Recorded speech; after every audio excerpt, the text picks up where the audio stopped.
ఈ నెల 8న ఫీజుల రియంబర్స్మెంట్ బకాయిలు 8,000 కోట్లు చెల్లించాలని, అదేవిధంగా జీవో నెంబర్ 9ను రద్దు చేయాలి, ఉపసంహరించుకోవాలని, పూర్తి ఫీజులు అంటే బీసీ విద్యార్థులకు ఇచ్చే ఫీజులు 10,000 ర్యాంకు ఉన్నది, ఆ నిబంధన తొలగించాలని, మొత్తం విద్యార్థులకు ఎలాంటి పాత విధానాన్ని కొనసాగిస్తూ ఈ స్కీమ్ను యథాతథంగా కొనసాగించాలని డిమాండ్ చేస్తూ ఈ నెల 8న సత్యాగ్రహ దీక్ష చేయడం జరుగుతుంది. ఈ దీక్షకు అందరు రావాలని చెప్పి విజ్ఞప్తి చేస్తున్నాం. ముఖ్యమంత్రి రేవంత్ రెడ్డి గారు ఈ స్కీమ్ పట్ల వ్యతిరేకత ఏదైతుందో అది మార్చుకోవాలని హెచ్చరిస్తున్నాం. మేము ఈ ఉద్యమం చేస్తుంటే ముఖ్యమంత్రి గారు ఈ స్కీమ్ను యథాతథంగా అమలు చేయకుండా జీవో నెంబర్ 9 తెచ్చి విద్యార్థుల ఖాతాలో వేస్తా అని చెప్తున్నాడు. ఇది వాస్తవం కాదు. నువ్వు ఎన్ని రోజులు అధికారంలోకి వచ్చి 31 నెలలు గడుస్తుంది, అప్పటి నుంచి పైసలు ఇవ్వకుండా ఇప్పుడు విద్యార్థి ఉద్యమం ఉధృత స్థాయికి వస్తుంటే దాన్ని డైవర్ట్ చేయడానికి 350 కోట్లు ఇచ్చి ఈ 8,000 బకాయిలు ఉంటే 300 కోట్లు ఏములకు జరుపుతాయని నేను ప్రశ్నిస్తున్నా. అంతేకాదు ఈ స్కీమ్ రకరకాలుగా డైవర్ట్ చేయడానికి ప్రయత్నం. విద్యార్థుల ఫీజులు కట్టకపోతే కాలేజీలు ఎవరు కూడా అడ్మిషన్లు ఇవ్వరు. ఇప్పిస్తా అంటాడు. ఎట్టు ఇప్పిస్తావు? ఇప్పటిదాకా సర్టిఫికెట్లు కూడా ఇప్పి చాలా కాలేజీలలో కోర్స్ అయిపోయి విద్యార్థులందరూ నానా అవస్థలు పడుతున్నారు. సర్టిఫికెట్ రాక ఆత్మహత్యలు చేసుకుంటున్నారు. విద్యార్థుల బాధలు, వాళ్ళ కష్టాలు చూడనికే చెప్పనికే తరం కాదు. అట్లాంటి బాధలలో విద్యార్థులు ఉంటే వాటి ప్రజా దర్బారు పెట్టి విద్యార్థులకు ఏం కష్టాలు ఉన్నాయి, సర్టిఫికెట్ ఎవరు ఇస్తలేరు, మీరు రండి నా దగ్గరికి అని చెప్పి మీరు ఒకసారి అడిగితే ఆ ప్రజా దర్బారు తెలుస్తుంది. ఒక్క రోజున నువ్వు ప్రజా దర్బారు పెట్టినావా? ప్రజల కష్టాలు ఎట్లా తెలుస్తాయి?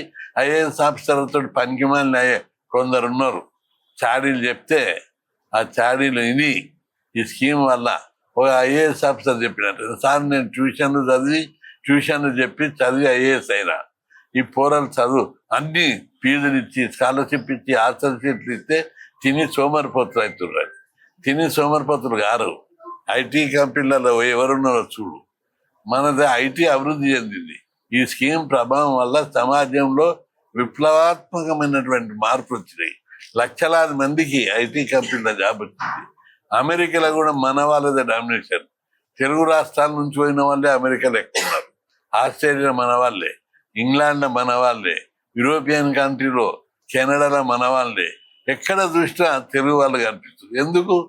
ఓ గుడిసెలో పుట్టినాడు, ఆటో డ్రైవర్ కొడుకు, మామూలు రైతు కొడుకు ఇంజనీరింగ్ చేసి ఈ ఫీజు రియంబర్స్మెంట్ బెనిఫిట్స్ ఉండి చదివి నాగలి పట్టే చేతులు విమానం ఎక్కినాయి, గొడ్డలు పట్టే చేతులు కలం పట్టాయి, చంద్రకూల పట్టే చేతులు కంప్యూటర్ కొడుతుంది. ఇంత మార్పు సమాజంలో వచ్చింది. ఆ మార్పును జీర్ణించుకోలేక ఈ కొడుకులంతా చదువుకుంటున్నారు, లేబర్ దొరుకుతలేరు, మనకు దొరడ పొలాలలో పనిచేస్తూ దొరుకుతలేరు అనే కుట్రపూరితంగా ఈ స్కీమ్ ఎత్తివేయాలని రకరకాల ఈ స్కీమ్ ఎత్తివేయాల్సిన అవసరం ఏముంది? మీ ఇండ్లకే ఇస్తున్నారు. మా ఎక్సైజ్ డ్యూటీ 40,000 కోట్ల ఆదాయం వస్తుంది. అదేవిధంగా అన్ని రకాల ఆదాయాలు తీసుకున్నట్టయితే నెలకు 20,000 ఆదాయం వస్తుంది రాష్ట్ర ప్రభుత్వానికి. అది ప్రజల నుంచి, కేంద్ర ప్రభుత్వం నుంచి రకరకాల. అంతేకాదు ముఖ్యమంత్రి బడ్జెట్ లేదు అంటాడు. బడ్జెట్ లేకపోతే ఇప్పుడు 350 కోట్లు ఇచ్చినావు కదా, అట్లే వచ్చిన నుంచి ఇప్పటి వరకు నువ్వు నెలకు 250 కోట్లు ఇచ్చిన అయిపోతుంది. ఈ స్కీమ్ బడ్జెట్ మొత్తం కూడా రాష్ట్ర ప్రభుత్వం భరించదు. కేంద్ర ప్రభుత్వము ఎస్సీ ఎస్టీలకు 60% బడ్జెట్ కేంద్ర ప్రభుత్వం ఇచ్చాడు. ఆ ప్రభుత్వం ఇచ్చిన బడ్జెట్ను నువ్వు డైవర్ట్ చేసుకుంటా నువ్వు రాష్ట్ర ప్రభుత్వం ఎవరికి ఇస్తుంది? బీసీ, ఈబీసీ, మైనార్టీలకు మాత్రం ఇస్తుంది.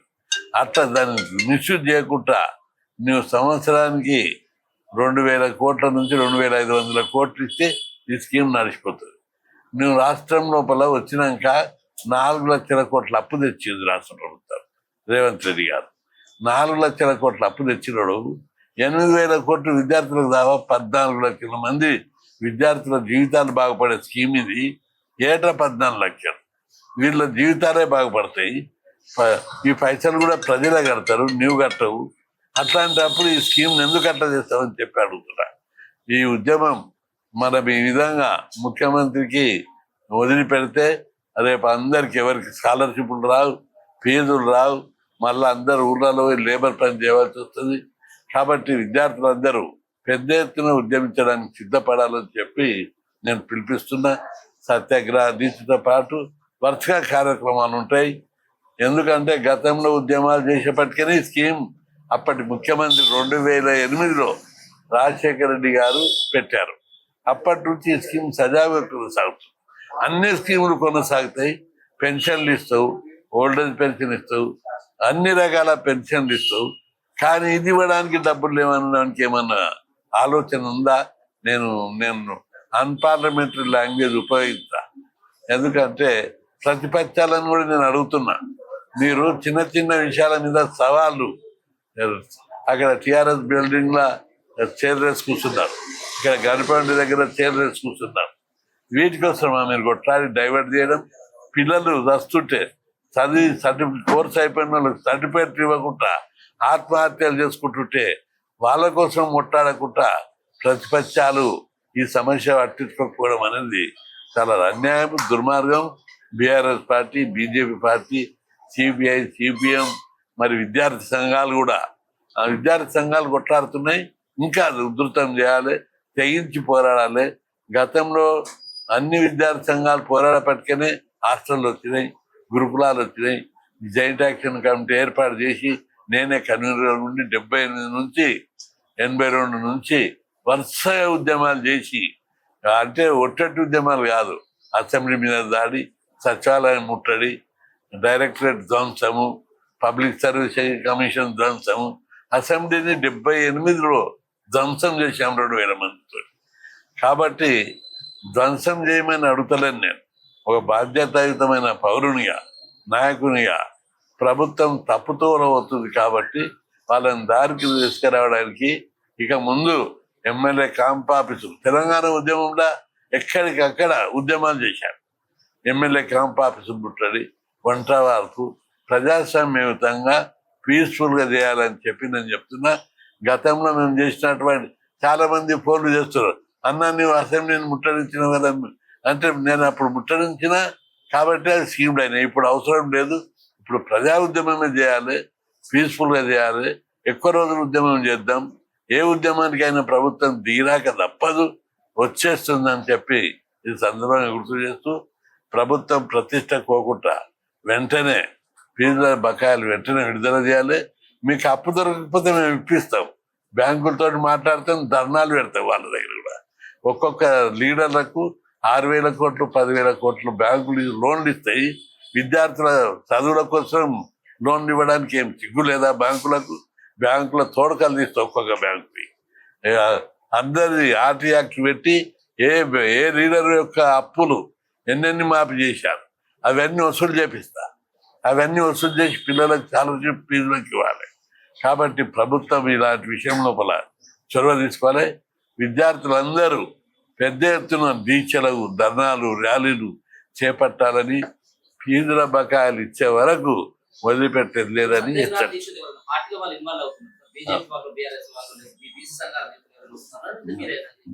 ఏది సత్యాగ్రహ దీక్షకు వెల్కమ్ టు ఆల్, అందరినీ వెల్కమ్ చేస్తున్నాం. ఇది అందరి ఇష్యూ. బీజేపీని వెల్కమ్ చేస్తున్నాం, బీఆర్ఎస్ను, సిపిఐ, సిపిఎం, ఈవెన్ కాంగ్రెస్ పార్టీని కూడా. ఎందుకు అంటున్నా అంటే, కాంగ్రెస్ వాళ్ళు చాలా మంది ఫోన్ చేస్తున్నారు, అన్న మా ఊరు చెప్తే వింటలేరు, మీరు గట్టిగా చేయండి ఉద్యమాన్ని అని అంటున్నారు. వాళ్ళందరూ కూడా బాధ ఉంది. బీసీలు ఉన్నారు, ఎస్సీలు ఉన్నారు, రెడ్లు కూడా ఫోన్ చేస్తున్నారు. మా పిల్లలు రెడ్లలో చాలా మంది బీదోళ్ళు ఉన్నారు, వాళ్ళకు కూడా ఫీజులు రాకపోతే ఎట్లా చదువుతారు?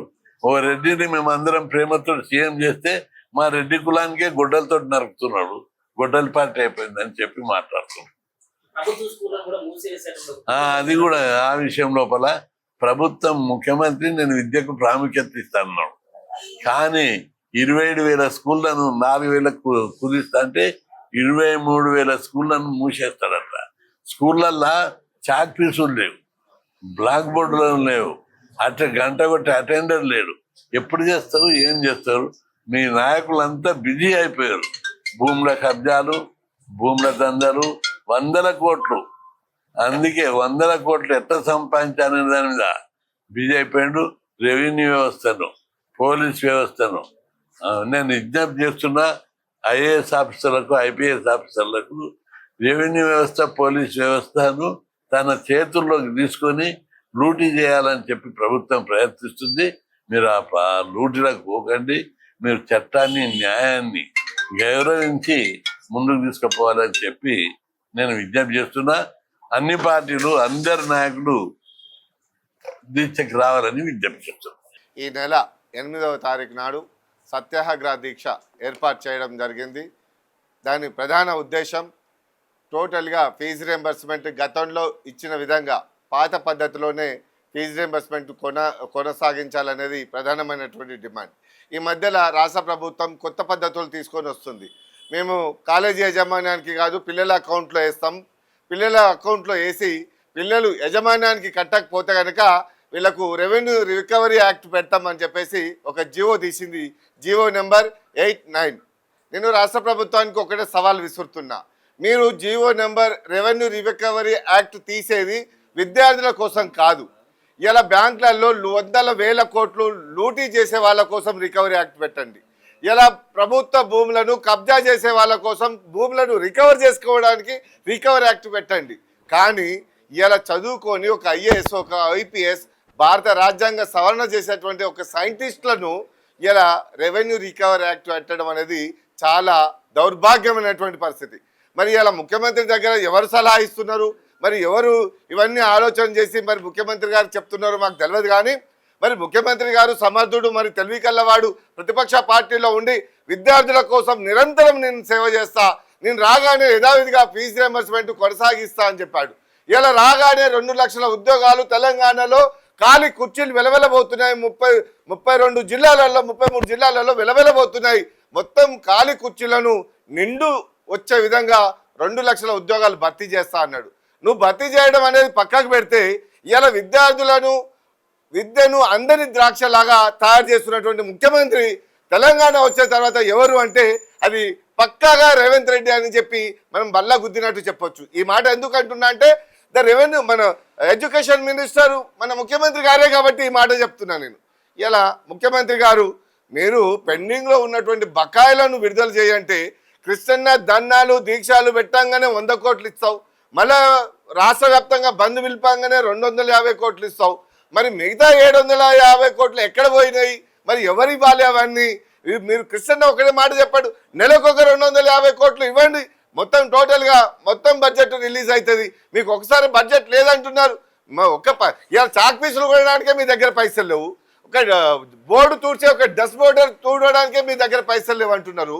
మరి ఇవన్నీ ఎక్కడ పోతున్నాయి? పైసలన్నీ ఎక్కడ పోతున్నాయి? మీరు లక్షల కోట్లు అప్పు చేసినటువంటి డబ్బులు ఎక్కడ పోతున్నాయో ప్రజలకు చెప్పాల్సిన బాధ్యత ఉంది.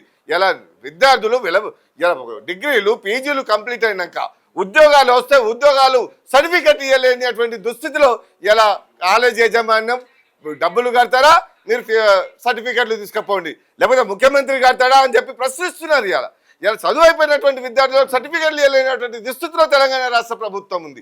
ఇలా చదువు అయిపోయినట్టుగా పీజీలు, అదేవిధంగా విదేశాలలో ఆర్కెస్ట్రా పెట్టించినటువంటి విదేశీ విద్యలో ఇలా అమెరికా, లండన్, ఆస్ట్రేలియా, జర్మనీ పోయి చదువుకోవడానికి సర్టిఫికెట్లు లేవు. అరే I-20 వచ్చిన తర్వాత ఇక్కడ పిల్లలకు సర్టిఫికెట్లు లేకపోతే ఏ విధంగా చదువుతారు అని చెప్పి రాష్ట్ర ముఖ్యమంత్రి, గౌరవ ముఖ్యమంత్రి రేవంత్ రెడ్డి గారిని ప్రశ్నిస్తున్నా. బిడ్డ ఖబర్దార్, మంత్రులారా మీరు ఏం చేస్తున్నారు? ఏసీ గదులలో చాయ్ బిస్కెట్లు తాగుకుంటూ కాలయాపన చేయడం కాదు, తెలంగాణ రాష్ట్రంలో ఉన్నటువంటి విద్యార్థి వ్యవస్థను ఏ విధంగా పటిష్టం చేయాలి, అదేవిధంగా కార్పొరేట్ వ్యవస్థ దీటుగా ఇవాళ ఏ విధంగా ముందుకు నడపాలి అనేది ఆలోచన చేయాలి తప్ప ఇలా పక్క రాష్ట్రంలో ఉన్నటువంటి ముఖ్యమంత్రి మన నారా చంద్రబాబు నాయుడు చూసి నేర్చుకోండి. ఏటా 2,500 కోట్ల బడ్జెట్ విడుదల చేస్తాడు ఎలాంటి ఇబ్బందులు లేకుండా. ఇలా అదేవిధంగా కొత్తగా ముఖ్యమంత్రి అయినటువంటి తమిళనాడు విజయ్ని ఇలా కార్పొరేట్ వ్యవస్థకు దీటుగా విద్యార్థుల ఇలా కాలేజీలను కానీ స్కూళ్ళను కానీ ఎట్లా ఏ విధంగా పటిష్టంగా చేస్తున్నాడో ఒకసారి అక్కడ పంపించండి, మనం మంత్రులను పంపించి తెలుసుకోండి, విజయం తెలుసుకోండి. కాబట్టి మీరు విద్యార్థుల పక్షాన ఉండి మీరు ఏ విధంగా అయితే పాత పద్ధతిలో కొనసాగిస్తారో బిడ్డ మీరు బతికిపోతారు. లేదంటే విద్యార్థుల అకౌంట్లో వేస్తాం, కాలేజీ కట్టుకోండి, లేకపోతే రెవెన్యూ రికవరీ యాక్ట్ చేసి పోలీస్ స్టేషన్లో పెట్టమంటే బిడ్డ మిమ్మల్ని పోలీస్ స్టేషన్లో పెట్టి జైలుకు పంపించే పరిస్థితి తెచ్చుకోవద్దని చెప్పి హెచ్చరిస్తున్నాం. రేపు 8వ తారీఖు ఆర్ కృష్ణ గారు ఇందిరా పార్క్ లో సత్యాగ్రహ దీక్ష పెట్టాడు. 14 లక్షల మంది విద్యార్థులు ఉధృతంగా మీరు కదిలి రావాలని చెప్పి నేను పిలిపిస్తున్నాం. ప్రతి జిల్లాలో, ప్రతి గ్రామాలలో, నియోజకవర్గాలలో నుంచి కూడా విద్యార్థులు దీనిపైన గట్టిగా పోరాడడానికి సిద్ధంగా విద్యార్థి యువజన సంఘాలు అన్ని కూడా ముందుకు రావాలని చెప్పి నేను పిలుపునిస్తున్నాం.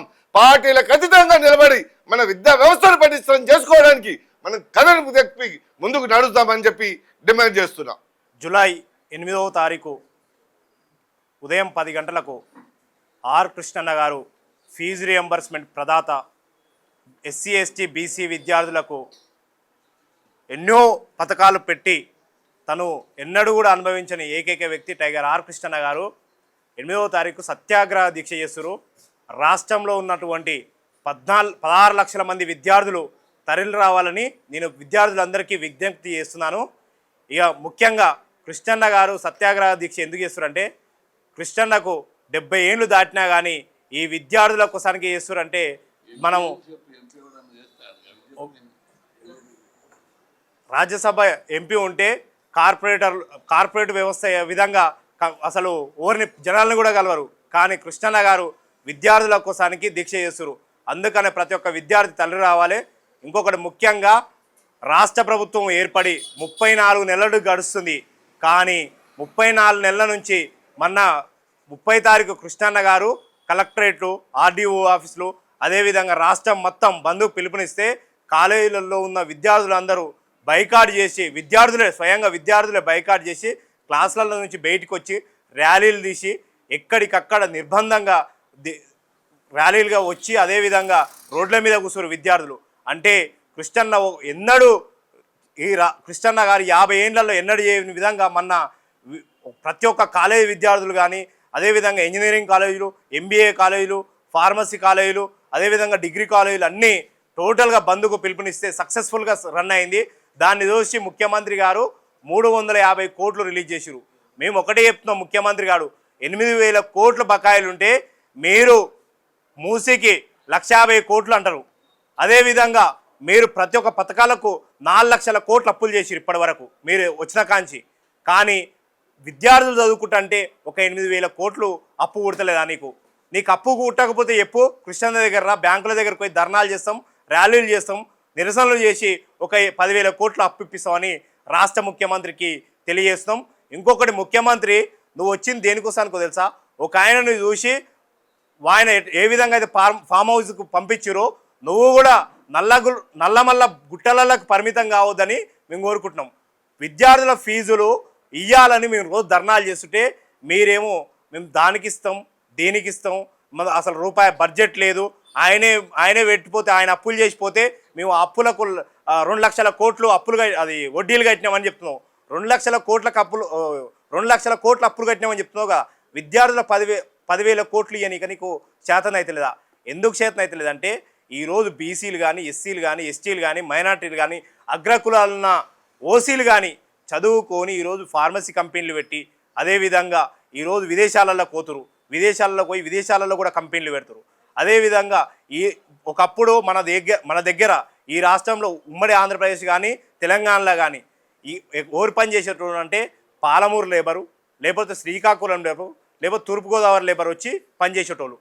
పార పని కానీ, లేకపోతే బిల్డింగ్లు కట్టేటోళ్ళు కానీ, రోడ్ల పని కానీ, లేకపోతే పాష్ పని కానీ, ఇవన్నీ చేసేటోళ్ళు వీళ్ళు. కానీ ఇప్పుడు ఎక్కడి నుంచి వస్తారంటే హర్యానా నుంచి, ఛత్తీస్గఢ్ నుంచి, మహారాష్ట్ర నుంచి, పక్క రాష్ట్రాల నుంచి వచ్చి ఇక్కడ పనిచేస్తారు. అంటే ఎంత డెవలప్ అయ్యారు వీళ్ళు. 18 సంవత్సరాల కింద కాంగ్రెస్ ప్రభుత్వమే ఆ రోజు ఫీజు రియంబర్స్మెంట్ పథకం పెట్టింది.